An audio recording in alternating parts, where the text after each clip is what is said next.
श्री दुर्गा कवच। मार्कंडेय जी ने कहा, हे पितामह, जो इस संसार में परम गोपनीय तथा मनुष्य की सब प्रकार से रक्षा करने वाला है और जो अब तक आपने दूसरे किसी के सामने प्रकट नहीं किया हो, ऐसा कोई साधन मुझे बताइए। ब्राह्मण, ऐसा साधन तो एक देवी का कवच ही है, जो गोपनीय से भी परम गोपनीय, पवित्र तथा संपूर्ण प्राणियों का उपहार करने वाला है। महामुने, इसे श्रवण करो। प्रथम नाम शैलपुत्री है, दूसरी मूर्ति का नाम ब्रह्मचारिणी और तीसरा स्वरूप माँ चंद्रघंटा के नाम से प्रसिद्ध है। चौथी मूर्ति को कूष्मांडा कहते हैं। पांचवी दुर्गा का नाम स्कंद माता है। देवी के छठे रूप को कात्यायनी कहते हैं।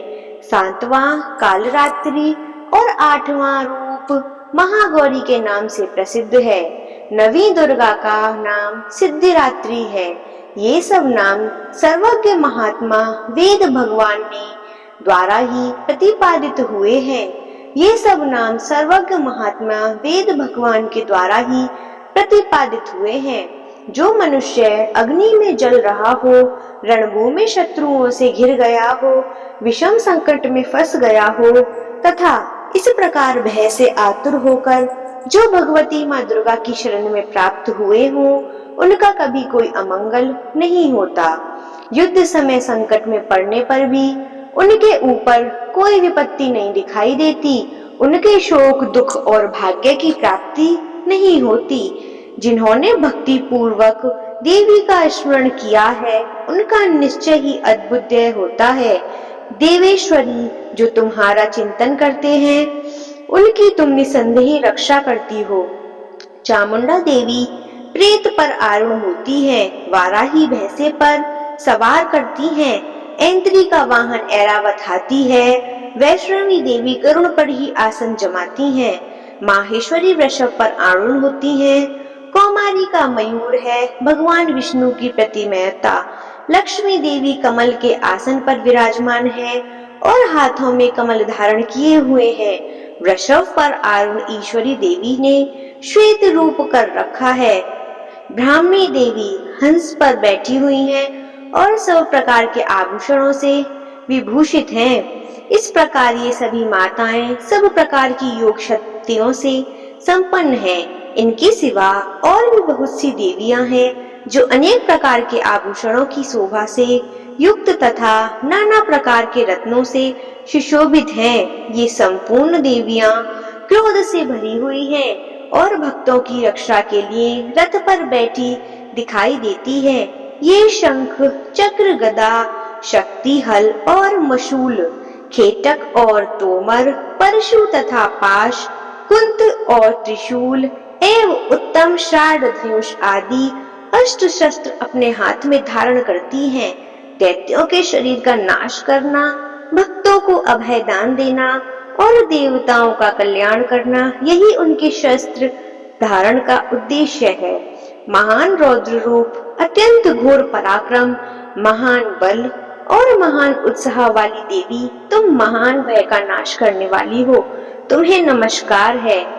तुम्हारी ओर देखना भी कठिन है। शत्रुओं का भय बढ़ाने वाली जगदम्बिक, मेरी रक्षा करो। पूर्ण दिशा में ऐंद्री, मेरी रक्षा करो। अग्नि कोण में अग्नि शक्ति, दक्षिण दिशा में वाराही तथा नेत्र कोण में खड़ग धारिणी, मेरी रक्षा करो।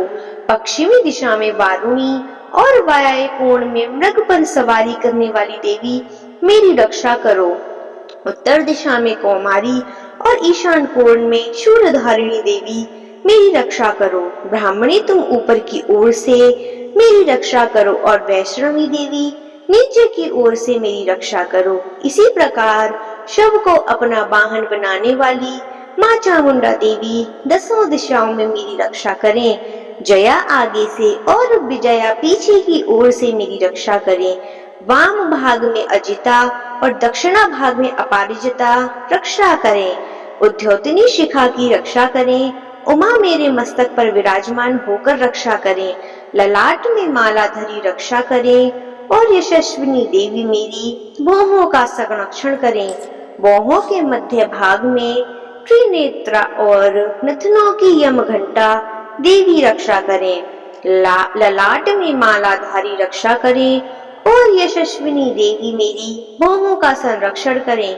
बाहों के मध्य में त्रिनेत्रा और नथुरा की यम घंटा देवी रक्षा करें।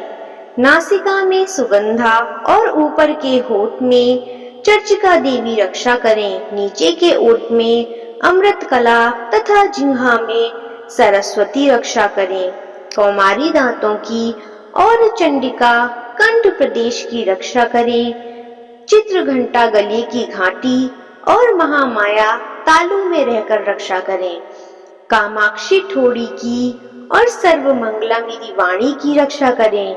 भद्रकाली ग्रीवा में और धनुधरनी पशु वश में रहकर रक्षा करें। कंठ के बाहरी भाग में नील ग्रीवा और कंठ के नली में नलकुबरी रक्षा करें। दोनों कंधों में खड़गनी और मेरी दोनों भुजाओं में वज्रधारिणी रक्षा करें।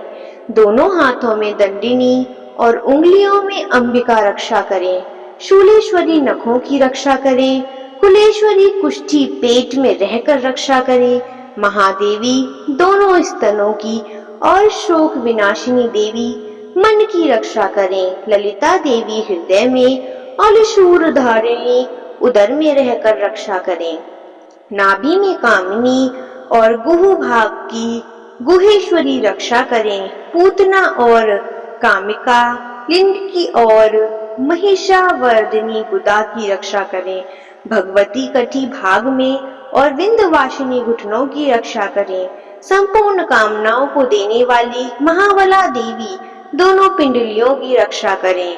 नारसिंगी दोनों घुटियों की और तेजसी देवी दोनों चरणों के पृष्ठ भाग की रक्षा करें। श्री देवी पैरों की उंगलियों में और तलवासिनी पैरों के तलुओं में रहकर रक्षा करें। अपनी डाढ़ों के कारण भयंकर दिखाई देने वाली दर्नाकराली देवी नखों की और उन्नव केशिनी देवी केशों की रक्षा करें। रोमावलियों के चित्रों में कौमेदी और त्वचा की वागीश्वरी देवी रक्षा करें। पार्वती देवी रक्त मज्जा वसा मांस हड्डी और मेद की रक्षा करें। आंतों की कालरात्रि और पित्त की मुठीश्वरी रक्षा करें। मूलाधार आदि कमल कोशों में पद्मावती देवी और कफ में चूड़ामणि देवी स्थित होकर रक्षा करें। नख के तेज की ज्वालामुखी रक्षा करें। जिसका किसी भी अस्त्र से भेदन नहीं हो सकता, वह अभेद्या देवी शरीर की समस्त संधियों में रहकर रक्षा करें। ब्रह्माणी आप मेरे वीर्य की रक्षा करें। छत्तेश्वरी छाया की तथा धर्मधारिणी देवी मेरे अहंकार मन और बुद्धि की रक्षा करें। हाथ में वज्र धारण करने वाली वज्रहस्था देवी मेरे प्राण अपान व्यान उदान और समान वायु की रक्षा करें। कल्याण से शोभित होने वाली भगवती कल्याण शोभना मेरे प्राण की रक्षा करें। रस रूप गंध शब्द और स्पर्श इन विषयों का अनुभव करते समय योगिनी देवी रक्षा करें तथा सत्व गुण रजोगुण और तमोगुण की रक्षा सदा नारायणी देवी करें। वाराही आयु की रक्षा करें। वैष्णवी धर्म की रक्षा करें तथा चक्रिणी चक्र धारण करने वाली यश कीर्ति लक्ष्मी धन तथा विद्या की रक्षा करें। इंद्राणी आप मेरे गोत्र की रक्षा करें। चंडिके तुम मेरे पशुओं की रक्षा करो। महालक्ष्मी पुत्रों की रक्षा करें और भैरवी पत्नी की रक्षा करें। मेरे पथ की सुपथा तथा मार्ग की क्षेमकरी रक्षा करें। राजा की दरबार में महालक्ष्मी रक्षा करें तथा सब ओर व्याप्त रहने वाली विजय देवी संपूर्ण भयों से मेरी रक्षा करें। देवी जो स्थान कवच में नहीं कहा गया है, रक्षा से रहित है, वह सब तुम्हारे द्वार सुरक्षित हो, क्योंकि तुम विजयशाली और पाप नाशिनी हो। यदि अपने शरीर का भला चाहे तो मनुष्य बिना कवच के कहीं एक पग भी ना जाए। कवच का पाठ करके ही यात्रा करे। कवच के द्वारा सब ओर से सुरक्षित मनुष्य जहाँ जहाँ भी जाता है वहाँ वहाँ उसे धन लाभ होता है। तथा संपूर्ण कामनाओं की सिद्धि करने वाली विजय की प्राप्ति होती है।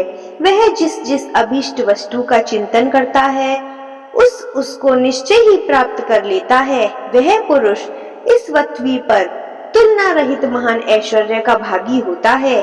कवच से सुरक्षित मनुष्य निर्भय हो जाता है, युद्ध में उसकी पराजय नहीं होती तथा वह तीनों लोकों में पूजनीय होता है। देवी का यह कवच देवताओं के लिए भी दुर्लभ है। जो प्रतिदिन नियम पूर्वक तीनों साधनाओं से समय श्रद्धा के साथ इसका पाठ करता है उसे देवी कला प्राप्त होती है तथा वह तीनों लोकों में कहीं भी पराजित नहीं होता। इतना ही नहीं भक्तों, वह अपमृत्यु रहित हो 100 से भी अधिक वर्षों तक जीवित रहता है। मकड़ी, चेचक और कोढ़ आदि उसकी संपूर्ण व्याधियां नष्ट हो जाती हैं। कनेर, भांग, अफीम, धतूरे आदि का स्वावर, विष, सांप और बिच्छू आदि के काटने से चढ़ा हुआ जटम विष तथा अहीफेन और तेल के संयोग आदि से बनने वाला कृत्रिम विष, ये सभी प्रकार के विष दूर हो जाते हैं, उनका कोई भी असर नहीं होता है। इस पृथ्वी पर मारण, मोहन आदि जितने अभिचारिक प्रयोग होते हैं तथा इस प्रकार के मंत्र यंत्र होते हैं, वे सब इस कवच को हृदय में धारण करने पर उस मनुष्य को देखते ही नष्ट हो जाते हैं। यही नहीं, पृथ्वी पर विचरने वाले ग्राम देवता, आकाशचारी देव, विशेष जल के संबंध में प्रकट होने वाले गण, उपदेश मात्र से सिद्ध होने वाली निम्न कोटि के देवता, अपने जन्म के साथ प्रकट होने वाले देवता, कुल देवता, माला, डाकिनी, शाकिनी, अंतरिक्ष में विचरण करने वाली अत्यंत बलवती भयानक डाकिनियां, ग्रह, भूत, पिशाच, यक्ष, गंधर्व, राक्षस, ब्रह्म राक्षस, बेताल, कूष्मांड और भैरव आदि अनिष्टकारक देवता भी हृदय में कवच धारण किए रहने पर उस मनुष्य को देखते ही भाग जाते हैं। कवचधारी पुरुष को राजा से सम्मान वृद्धि प्राप्त होती है। यह कवच मनुष्य के तेज की वृद्धि करने वाला और उत्तम है।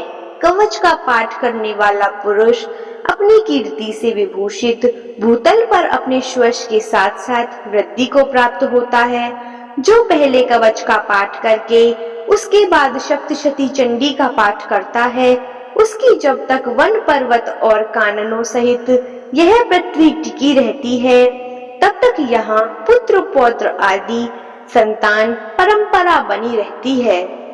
देह का अंत होने पर वह पुरुष भगवती महामाया के प्रसाद से नित्य परम पद को प्राप्त होता है, जो देवताओं के लिए भी दुर्लभ है। वह सुंदर दिव्य रूप धारण करता है और कल्याण के साथ आनंद का भागी होता है। इति दैव्याम कवचम संपूर्णम।